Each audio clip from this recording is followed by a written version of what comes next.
La vie. Alors vous accusez Paul Biya, pourquoi? Parce que la France vous demande d'accuser Paul Biya. Nous avons lu ça dans le document en 2013 qui a été intitulé « L'Afrique est notre avenir », ce rapport que le Sénat français a publié sur l'Afrique. Titre du rapport, « L'Afrique est notre avenir ». Est-ce que vous avez lu ce rapport? 413 pages qu'on a lu, les fétiches de guerre, du début à la fin. Qu'est-ce que la France met dedans? Le Cameroun est le premier pays à faire tomber en Afrique centrale. Pourquoi? Parce que si la France reprend le contrôle du Cameroun, la France reprend le contrôle du Tchad.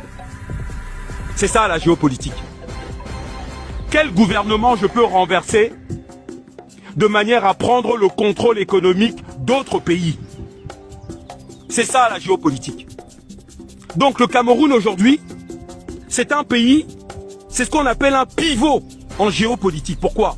Parce que en renversant Paul Biya, qui a quand même nationalisé toutes les entreprises stratégiques du Cameroun. Le Cameroun, c'est le pays, si tu fais la liste des secteurs stratégiques nationalisés, on est premier de toute la zone francophone.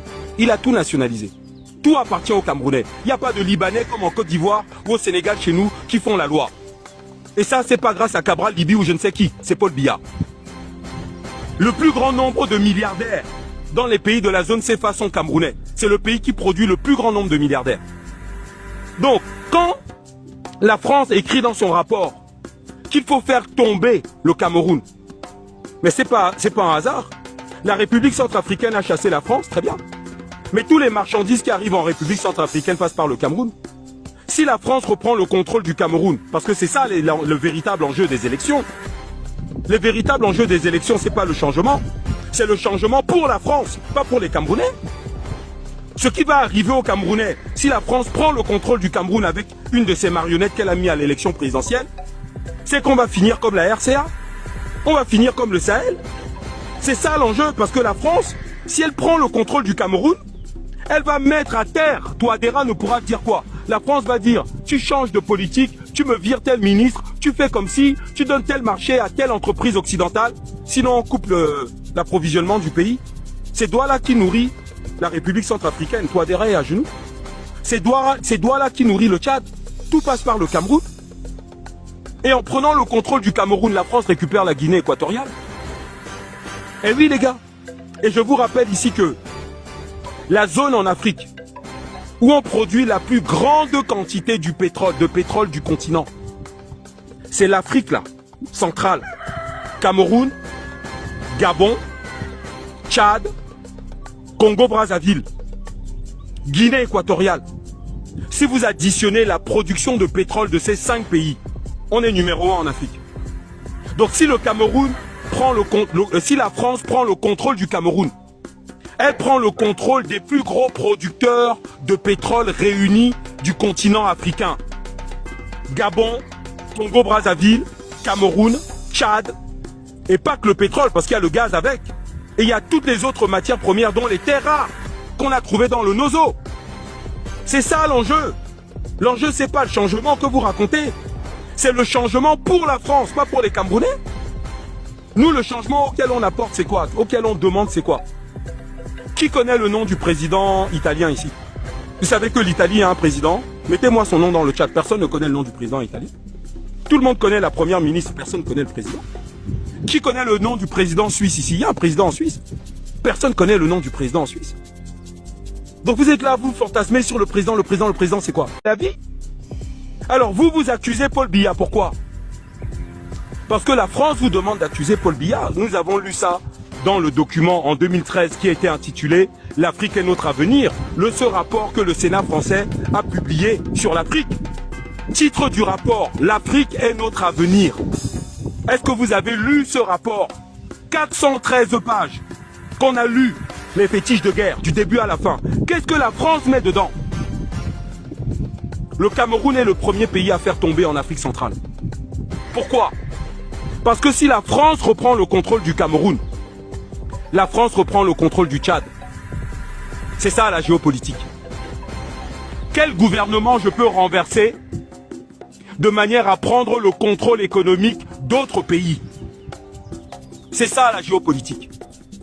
Donc le Cameroun aujourd'hui, c'est un pays, c'est ce qu'on appelle un pivot en géopolitique. Pourquoi? Parce que en renversant Paul Biya, qui a quand même nationalisé toutes les entreprises stratégiques du Cameroun. Le Cameroun, c'est le pays, si tu fais la liste des secteurs stratégiques nationalisés, on est premier de toute la zone francophone. Il a tout nationalisé. Tout appartient aux Camerounais. Il n'y a pas de Libanais comme en Côte d'Ivoire ou au Sénégal chez nous qui font la loi. Et ça, c'est pas grâce à Cabral, Libye ou je ne sais qui, c'est Paul Biya. Le plus grand nombre de milliardaires dans les pays de la zone CFA sont camerounais. C'est le pays qui produit le plus grand nombre de milliardaires. Donc, quand la France écrit dans son rapport qu'il faut faire tomber le Cameroun, mais c'est pas un hasard. La République centrafricaine a chassé la France, très bien. Mais tous les marchandises qui arrivent en République centrafricaine passent par le Cameroun. Si la France reprend le contrôle du Cameroun, parce que c'est ça le véritable enjeu des élections. Le véritable enjeu des élections, c'est pas le changement. C'est le changement pour la France, pas pour les Camerounais. Ce qui va arriver aux Camerounais, si la France prend le contrôle du Cameroun avec une de ses marionnettes qu'elle a mis à l'élection présidentielle, c'est qu'on va finir comme la RCA. On va finir comme le Sahel. C'est ça l'enjeu, parce que la France, si elle prend le contrôle du Cameroun, elle va mettre à terre. Touadéra ne pourra dire quoi? La France va dire, tu changes de politique, tu me vires tel ministre, tu fais comme si, tu donnes tel marché à telle entreprise occidentale, sinon on coupe l'approvisionnement du pays. C'est Douala qui nourrit la République centrafricaine. Touadéra est à genoux. C'est Douala qui nourrit le Tchad. Tout passe par le Cameroun. Et en prenant le contrôle du Cameroun, la France récupère la Guinée équatoriale. Et oui les gars, et je vous rappelle ici que la zone en Afrique où on produit la plus grande quantité de pétrole du continent, c'est l'Afrique là, centrale.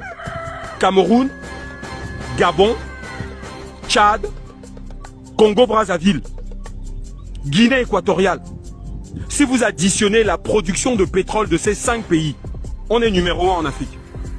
Donc si le Cameroun prend si la France prend le contrôle du Cameroun, elle prend le contrôle des plus gros producteurs de pétrole réunis du continent africain. Gabon, Congo-Brazzaville, Cameroun, Tchad, et pas que le pétrole, parce qu'il y a le gaz avec.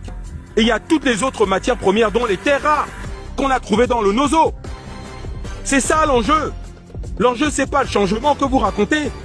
C'est le changement pour la France, pas pour les Camerounais. Nous, le changement auquel on apporte, c'est quoi? Auquel on demande, c'est quoi? Qui connaît le nom du président italien ici? Vous savez que l'Italie a un président. Mettez-moi son nom dans le chat. Personne ne connaît le nom du président italien. Tout le monde connaît la première ministre. Personne ne connaît le président. Qui connaît le nom du président suisse ici? Il y a un président en Suisse. Personne ne connaît le nom du président en Suisse.